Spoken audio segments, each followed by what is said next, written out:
The Peer Group. The Peer Group is a woman-owned business that provides IT solutions to the higher education research and education community.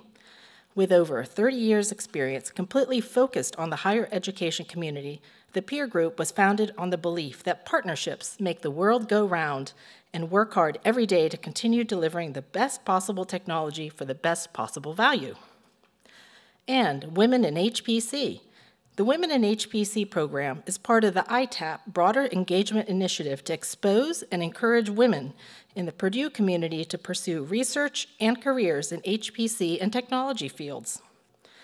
WHPC is a group of undergraduate and graduate students, faculty, and staff interested in high-performance computing at Purdue University. Anyone with an interest in HPC and supporting the advancement of women in the field is invited to join WHPC at Purdue. You can find today's agenda at rcac.purdue.edu/CI Symposium. Now, please help me welcome Ian Hyatt, Chief Information Officer and Vice President of Information Technology for Purdue University. Thank you.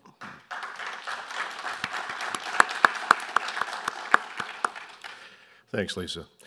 Good morning, everyone. Welcome to the Cyberinfrastructure Symposium. I'm Ian Hyatt, the CIO for Purdue University, and it's my pleasure to be here with you this morning to kick things off. I'd also like to thank our sponsors, AMD, the Peer Group, and Women in HPC. Purdue has a long-standing commitment to high-performance computing.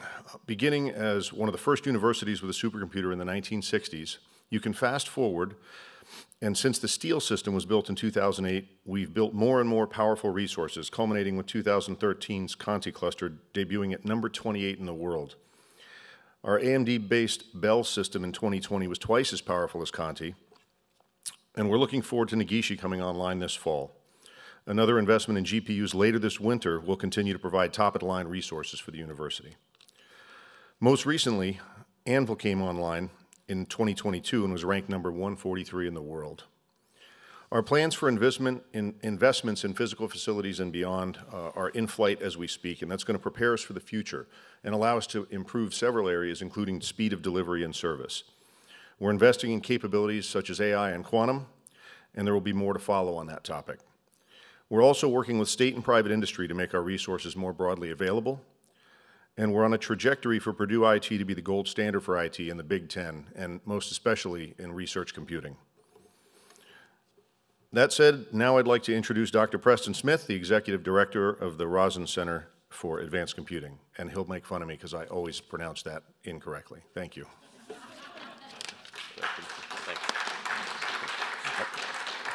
To be fair, I wouldn't actually dream of making fun of Ian. Okay, thank you very much. There we go, the lavalier is working. Yeah, thanks everybody for coming out this morning. I know most of us are most excited to see our keynote presentation, later this morning, but you do have to suffer through me before we get to that. And so I'm gonna give a version of our annual State of the Campus Cyber Infrastructure presentation here. If I can find our thing here. So one of the first things I like to open these presentations is talking about the impact of our cyber infrastructure investment at Purdue. This chart is one that we track over time to show the relative proportion of the research funding that comes into Purdue to users of high-performance computing. With this just completed fiscal year, 61% of the grant awards coming into Purdue were to faculty who use high-performance computing.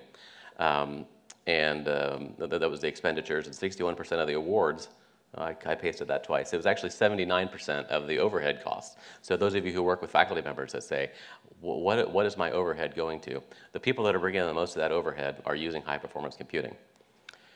High-performance computing is also important for STEM education. Like if you're teaching anything from engineering to life sciences to climate modeling, you can't learn modern methods in these disciplines without having access to high-performance computing resource. This chart shows our Scholar resource and the number of courses that have taken advantage of that per semester. We can see that rising over time with over 128 courses using that during the last academic year, impacting over 4,400 students. A different way of looking at the impact of students is the degrees awarded.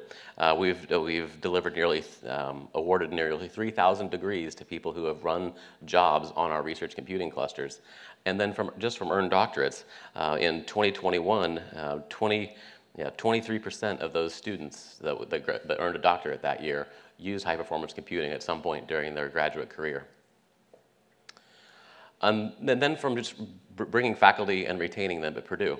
Early career faculty come to Purdue expecting to have access to world-class resources and as part of the equation to remain at Purdue. This was always a hard thing to quantify. This is a thing we always hear anecdotally from faculty. But we analyzed the data here with Bell, and we saw that when we compare this to the demographics around Carter and Conte, like Ian referred to in 2012, 2013, there was only like 5% of the faculty those years were using high-performance computing that were buying into those clusters. Contrast that to Bell, and by 2020, over 50% of the people buying into that cluster were brand new assistant professors. And I'm eager to analyze that data when Negishi comes online here in a month or so. So the next few slides are just about the overall states and the facts and figures of the cluster program. We've been doing community cluster program for 17 years now. It started in 2008 with Steele in its current form, but there were variants of it before then in 2004, 2005 with machines like Hamlet and Lear, which were our first foray into community clustering. We were an early adopter of this model. Nowadays, we've grown from 4 faculty in that very first year in 2004 to over 228 active partners from 60 departments, every college on campus at West Lafayette, and all 3 Purdue campuses. So you can see over time the usage. This dates back to 2015 by resource. You can see this growing over time, and you can see that huge growth. I don't have a laser pointer here, so I'm just going to gesture. See that huge growth here on the right from Bell with 128 core nodes. So when Negishi comes online with a very similar configuration, that overall usage is going to increase significantly. This chart I update every year showing the overall breakdown of where the users come from. Up there at the top, it looks exactly like you would expect at a place like Purdue. You've got mechanical engineers, aeronautical engineers, high-energy physicists, climate modelers. But I always like looking at the bottom to see where there's really interesting things happen here. You know, at the bottom, we've got psychological sciences, ag econ, food science, economics is up there. So we're increasingly seeing more and more domains that we never would have thought in the past of being high-performance computing users, investing in the community cluster programs to get their research done. Our current offerings, currently on the floor, we have Bell, which came online in 2020. Bell is sold out and it's fully allocated with 148 unique faculty members in that system. Gilbreth is our AI platform with 74 research labs, and then we have a new composable platform named Geddes, which I'll describe here in a minute. Gilbreth, the community cluster, is intended for AI applications. Right now it has over 1.5 petaflops of single precision performance on GPUs, about a 2.5 petabyte parallel file system, and an annual subscription fee for access. We're expanding that continuously. We have some hardware on the way that we're waiting, and then so I'll talk a little bit later about some expansion plans. We can host custom configs if you have applications that need those. Say you need an 8 GPU config, we're happy to host those in there if you have such a need. The Geddes composable platform, this is one of a new resource that we have that we're pretty excited about. This was funded by an NSF CC Star Award a couple of years ago. And if you think about high-performance computing applications, you run batch applications, big model simulations, you turn them on, let them run, and look at the results. But if you want to run databases, gateways, web applications, those are not a great fit for batch HPC, and that's where Geddes comes in. It's a Kubernetes-based system, so you can stand up applications like science gateways, data pipelines, interactive applications, and you can see the snapshot of some of the usage that was on there several months ago. We see more and more applications like this around campus, so we think this will be an exciting platform to take advantage of. So of course, compute is only so useful if you don't have answers for data, and we do have a number of data offerings available alongside the community clusters. Scratch file systems, those of you who use high-performance computing interact with your file systems all the time, and I probably don't need to share with this crowd the usual spiel about scratch file systems are for temporary data. Don't keep the stuff there you really care about. clean up after you're done, and all that good stuff. We did learn this last year is that Bell's scratch patterns behaved a lot differently than the other systems. Perhaps it's a function of the size of the machine, and it got really full really fast, over 90% full. But I'm excited to say that we're actually working on an expansion for that, so it'll be twice as big and twice as powerful very soon. In fact, I believe right now, I think engineers are over there in the data center performing that expansion. So by the time Bell comes online, those of you that are Bell users will get a much larger and more capable system to get your science done on. Data Depot is the persistent tier of storage within the community clusters. This last year, we saw a long-awaited capacity upgrade, completely deployed. We have over 7 petabytes of storage available on there. We did have some performance challenges as that transition was getting done, but those are well understood, and it's very solid performance. We have over 900 labs using that system today. I think only about 60% of which are high-performance computing users. So this is a broadly accessible capability. One of the challenges of working with data is you have to move it. We do provide the Globus tool as a way of moving data around. This chart, I always get a thrill out of updating this every year, showing the amount of data that was transferred by our Globus system. In 2021, we moved 11 petabytes with Globus, which is up from 7 in 2020. There was 1.2 petabytes of that was in January alone. That's an average of 600 terabytes on 150 users every month. Fortress is the archival tier. After a long-awaited need, we upgraded the tape library. So we have now a tape library that can hold 10,000 slots and hold a max capacity of 250 petabytes. In the process, we were able to upgrade the tape technology from LTO6 to LTO9, going from 2.5 terabytes per tape to 18 terabytes per tape. And this is one of the first new pieces of equipment installed at the 2550 Northwestern low-density facility. As Ian mentioned a minute ago, investing in facilities, the right types of facilities for us to be able to do all the different types of things that are needed around the IT operation here at Purdue. Controlled computing. We've been a leader in export controlled computing for a long time. We have a machine called Weber, which is intended for controlled and classified information. All of our community clusters can do ear research, and CMMC regulations are likely to see some changes in that entire landscape. Weber will get larger and a more capable HPC resource, and we plan to have a better variety of controlled computing capabilities in addition to the high-performance computing. So we'll have collaboration tools and Windows desktops and all that sort of stuff to provide that complete ecosystem of stuff. And then similarly, controlled computing on the biomedical life sciences side. We support a HIPAA-aligned data analytics platform with Regenstrief. We've worked with faculty members to get funding from the NIH to build a DB gap and perhaps HIPAA capability on the community clusters, which will be deployed with Negishi. And then we want to find new ways to partner with life sciences facility. We know there's cluster hires in public health and other things like that. So if we can provide the right types of computing resources to help those faculty, we're excited to do so. So one of the most exciting parts for everybody that comes to these things is to find out what exactly are you guys building this year.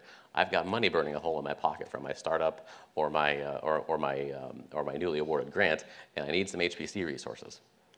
So Cluster 22 is going to be a machine named Negishi. It's named in honor of Dr. Eiichi Negishi, who was a professor in chemistry. He won the Nobel Prize in 2010 and actually worked with Herbert Brown, who was also a previous namesake of one of our community cluster systems. So he'll be the second Nobel laureate that was honored with a supercomputer being named after them here at Purdue. This was a fun chart I made a couple of years ago to show how do we know exactly when it's time to build. We know pretty consistently that in about 15 months we can take about a 500 node cluster and sell it from 0 to 100%. So we want to have the new system in the pipeline ready to go and land on the floor by about the time that the previous system is sold. So we can project out here about how long it takes for that to happen and stay ahead of that orange demand curve. So what did I say last year, looking back at this talk? Like, okay, I think it's probably going to be about February or March when it's going to sell out, because that's about 15 months. It turns out I was right on that. So probably summer or fall is going to be when it's going to be deployed, and that's sort of what we're looking for. And the budget reflected that, so we timed it so that we would be able to use funds from 2 different fiscal years during the summer to get that deployed. And most of that has held true, and I'll talk a little bit more about the timeline here in just a second. Just a little bit about the processor that's going to be inside Negishi. We don't have our speaker here from AMD yet, so but I'll still try to use my proper AMD branding. We're going to be using the AMD 3rd generation EPYC processor, which is commonly referred to as Milan. Those of you who have used Bell, Bell is based on the Rome platform, which is the 2nd generation. So Milan is very similar to Rome. We're going to have the same core count. We're going to have faster memory, 8 memory channels per chip, and a different NUMA layout. So your MPI processors will behave a little bit differently. But in practice, this results. What we care about is mostly its better performance. The system is going to be about the same size as Bell, 448 nodes, about 2 petaflops of capacity. We'll have same 128 core nodes, HDR InfiniBand, liquid cooling.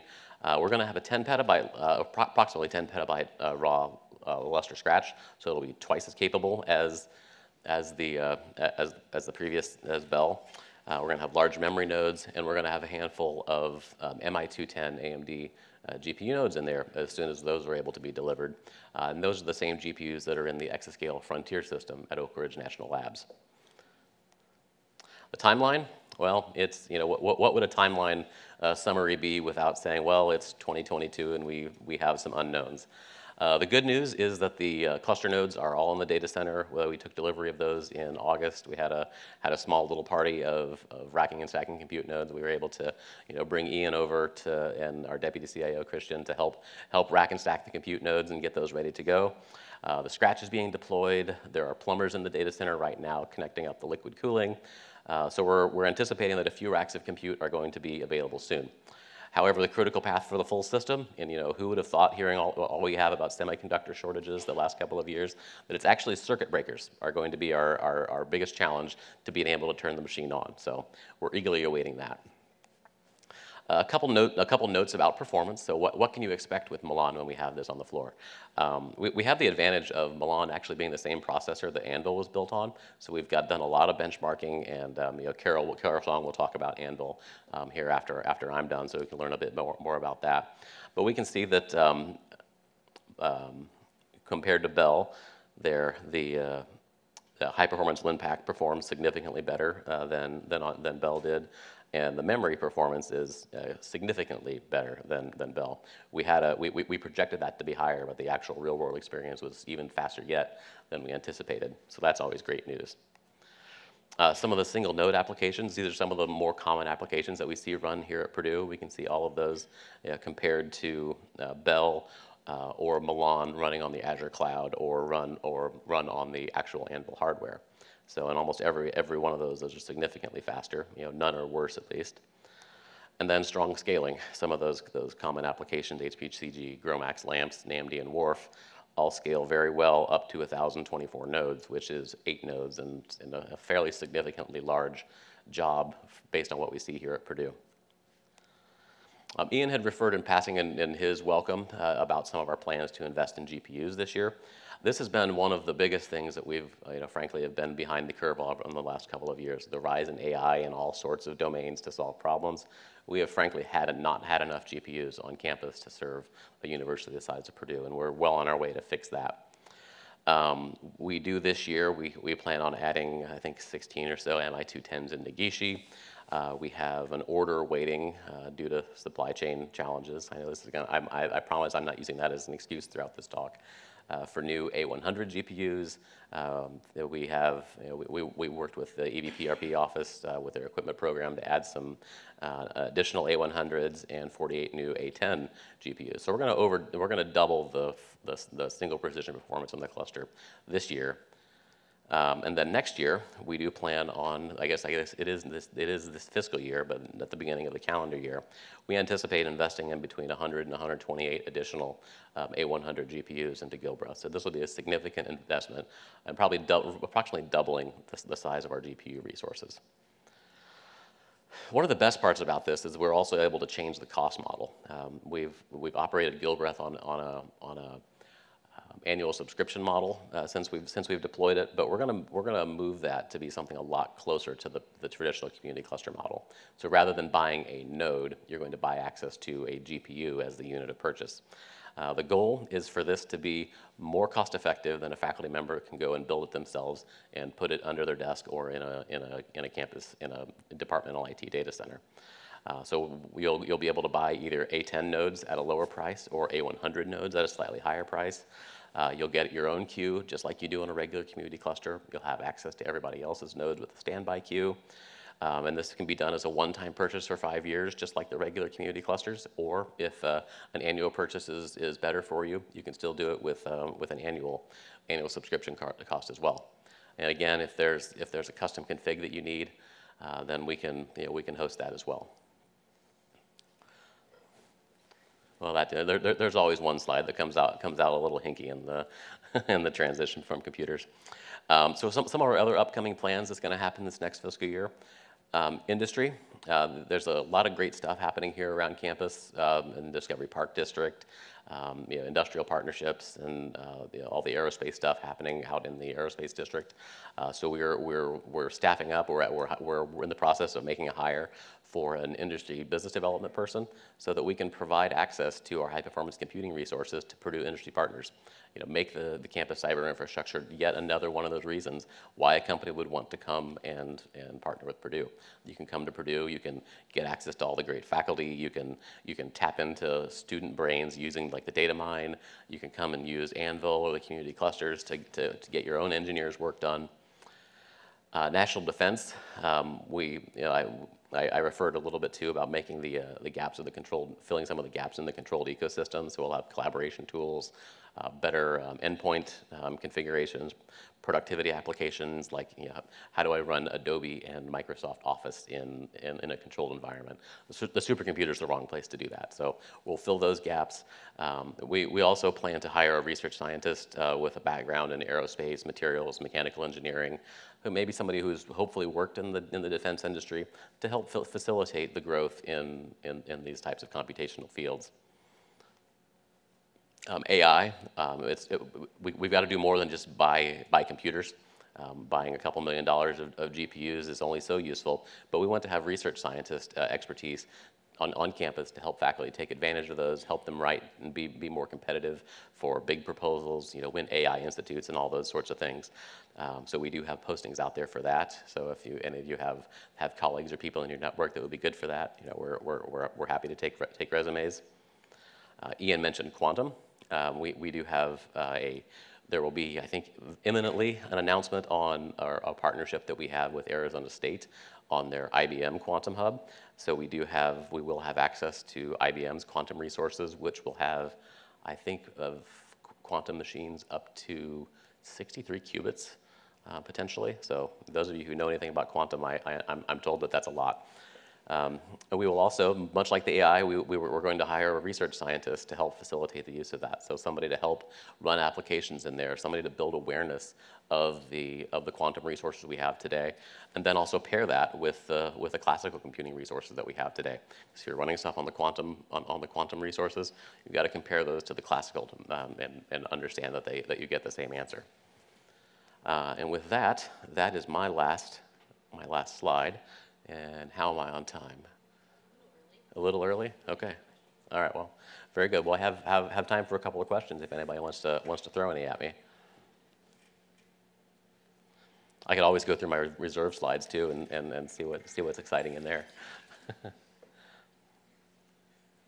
much does the top 500 list impact investments in high performance computing here? Like, how much is our target of increasing that? So the question is how does the top 500 list impact the investments? I think it really depends on the scale. You talk about at Purdue. So Bell was 143, no, Anvil's 143. So just to give you an idea, it cost $10 million to build a system that came in at 143 in the world. When we built Bell, it was just a shade under 5, and it was 400 something. So we're now to the point where, at our usual budgets, we will not be able to make the top 500 without significant investments. And the only way you can make the top 500 and be anywhere good is for a significant portion of that to be GPUs. But there is research out there that shows that there's a strong correlation between having a machine on the top 500 and your overall research productivity. So if you have a top 500 machine that's fairly recent, then there's a statistically significant correlation with your NSF funding 2 years later. So there is a value, but the dollar cost is high.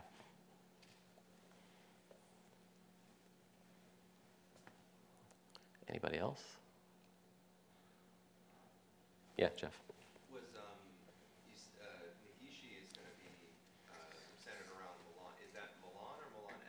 It's just regular Milan. Milan X, for those of you that aren't familiar with that, it's a slight tweak to the Milan platform. The difference is it has 3x the level 3 cache. So for some applications, it makes the processor really fast. So if I remember right, finite element applications, and a couple other, I think weather models, WRF is one that I think did really well. It gives you a significant speed up. However, Purdue applications, CFD, molecular dynamics applications are some of the biggest ones that we have. They do not get a speed up, and there's, getting 3x the level 3 cache, like that's expensive too. So you wind up with a more expensive processor that, at least for our application mix, didn't do a lot for it. If we were an engineering firm or something like that, that probably would be totally the better processor to go with.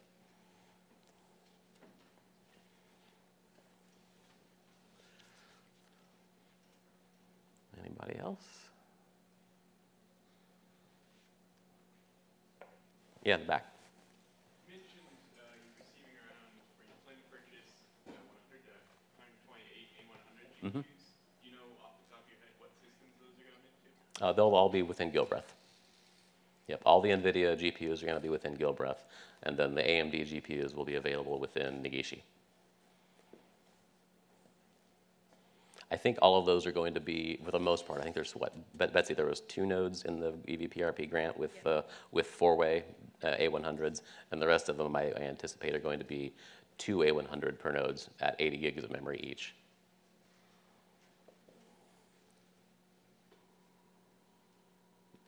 Okay. All right, if no other questions, then I'll open up the floor to Carol Song, who is going to speak to us about the Anvil project.